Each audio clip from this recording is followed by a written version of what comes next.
Okay, so what do I do for the C? So do I replace y with?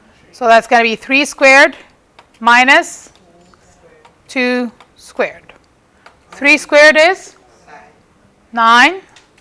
Take away 2 squared is 4. So that's the answer is going to be 5. We're done?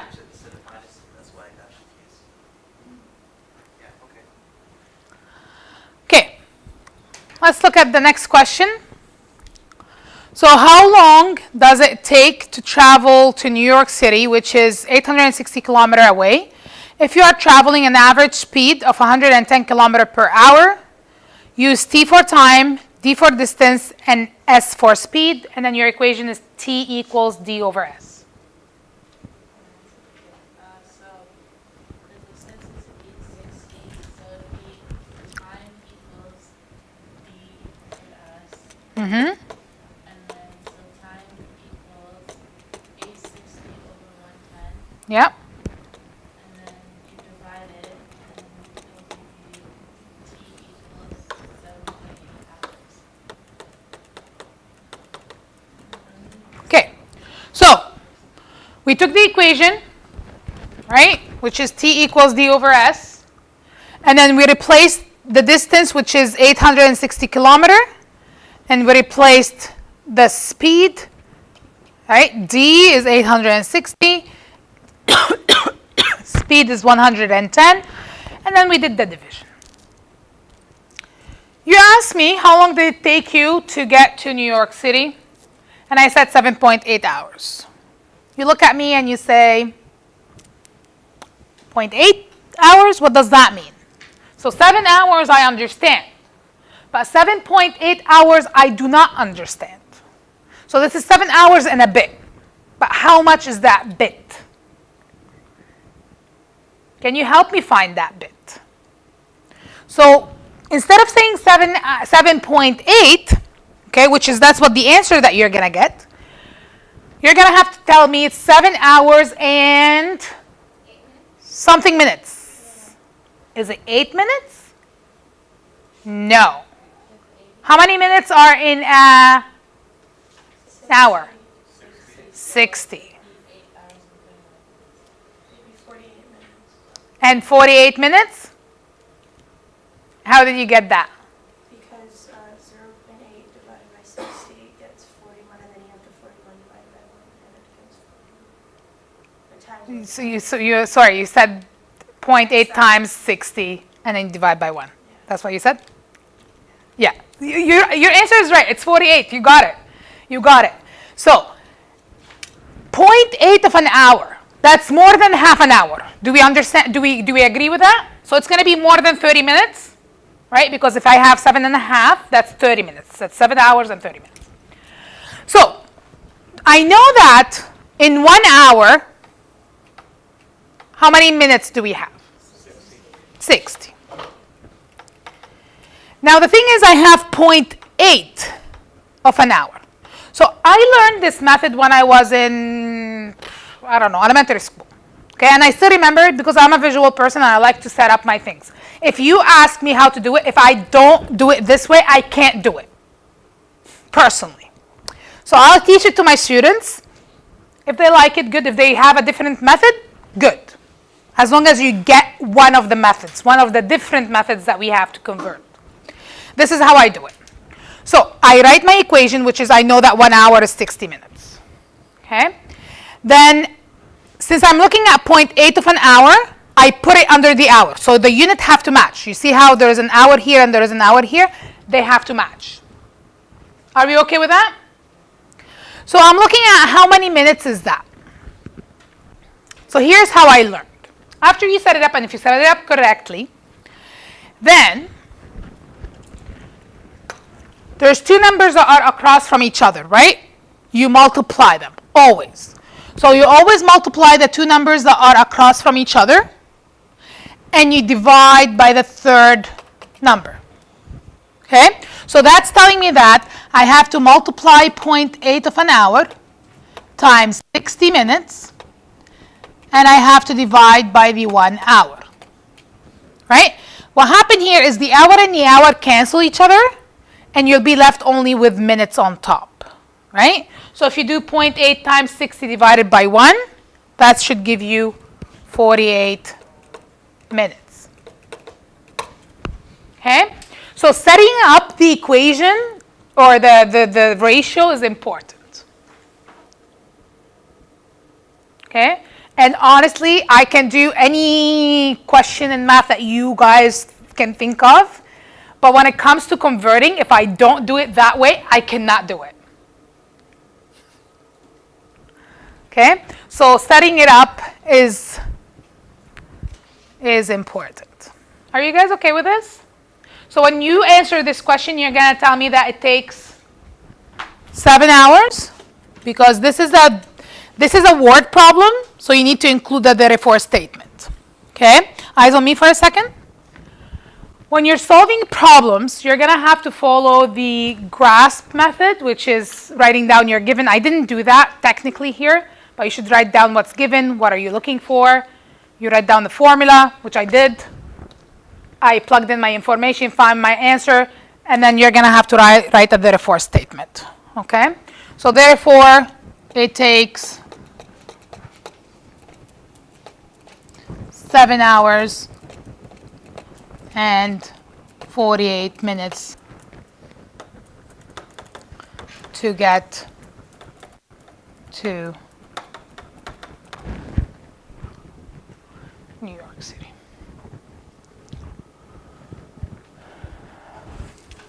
Are we okay with that?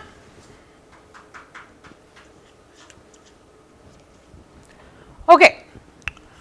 So, here's something that I want to mention to you before you can do the worksheet that's next.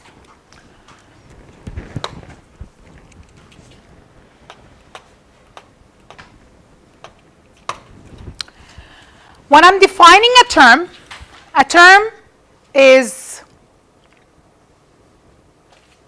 like a word in English, okay? So in math, a term can have a number, a letter, or multiple, right? It can have multiple letters or one letter. And it could also have, now they don't have to, but it could also have an exponent. Okay? So, and also it doesn't have to have a number, okay? It doesn't have to have a letter or an exponent. So it could be like this is a term. This is a term. This is a term. This is a term. Okay? All of these are considered to be terms. So is this. Okay? Now, in a term, you have a number, which we call, does anyone know what it's called? Starts with a C.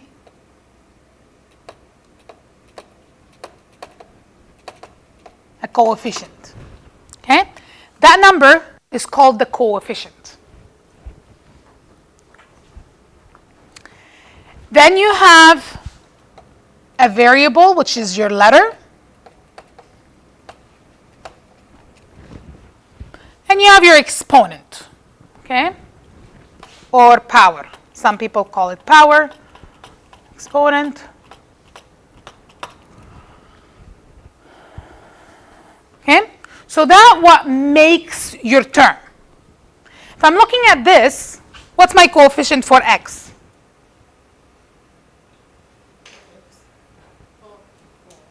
For this x, for this one. What's your coefficient? What's your coefficient? Coefficient has to be a number.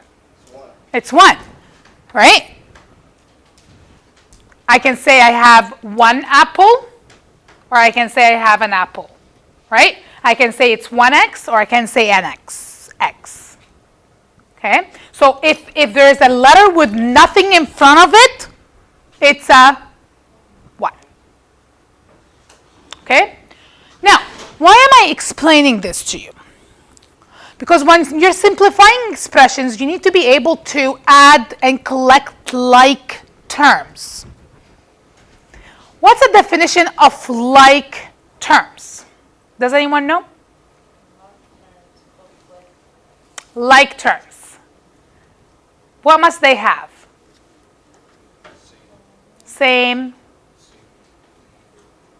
same denominator, same exponent, Same exponent. And the same number, variable. Yes. Yes. So, for two terms to be like terms, they must have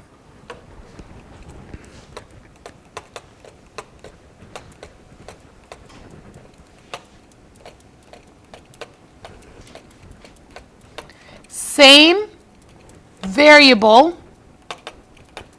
or variables, could be multiple, and same exponent. Okay? So your letter has to be the same and your exponent on the letter has to be the same. So here's the term. We said, can you give me a like term to 4x cubed? 5x cubed. Right? Can you give me another like term? 3x cubed. Could it be negative 3x cubed? Sure. Right? These are all like terms because they have the same variable and the same exponent. Now, why do I need to know like terms? Because you can collect them. Okay? So let's say if you are in a I don't know, in a fruit store, okay, or in a whatever, the grocery store. And then you're trying to collect like items, okay? So if you're gonna put the apples together, they have to be like apples. Otherwise, they're gonna have different codes, right? So if you want to put all your Gala apples, they all have to be Gala apples in that basket. Right? I can collect them in one basket because they are like terms. Same as with your Macintosh. They'll be in by themselves. Okay? Because they're like terms. Okay? So if I have an expression that has, let's say, 4x cubed plus 5x cubed, I can actually add these. Right? Because they're like terms. I can actually say I have 9x cubed. Because I have 4 Gala plus 5 Gala. Am I going to go tell my boss I have 4 Gala plus 5 Gala? Or I'm going to say to my boss I have 9 Gala apples? I'm going to say I have 9. Right? But if my boss asks me, if I have, let's say, this, can I go tell my boss I have 9 whatever? No, because one is Gala and the other one is Macintosh. I have to say I have 4 Gala apples and 5 Macintosh. Okay? I can't add them because they're not like terms. Does that make sense to you? Okay? So when they're asking you to collect or to simplify, you're going to have to simplify your like terms. So you add or you subtract the coefficient of your term. Okay? So that number that comes before. Now, I'm going to give you a term here. So let's say 7xy. Give me a like term to 7xy. Huh? 5xy. Right? Now these are like terms. They have the same letters, variables, and they have the same exponent. What's my exponent here on the x? 1. Right? I don't have to write that exponent of 1. Doesn't make any difference. Okay? Do you understand that part of the lesson? Okay. So you need this because one of the, I think question number 2, Yeah, it asks you to simplify, collect like terms. So at least now you know what like terms mean. We're good? All right, so you guys can do the whole sheet.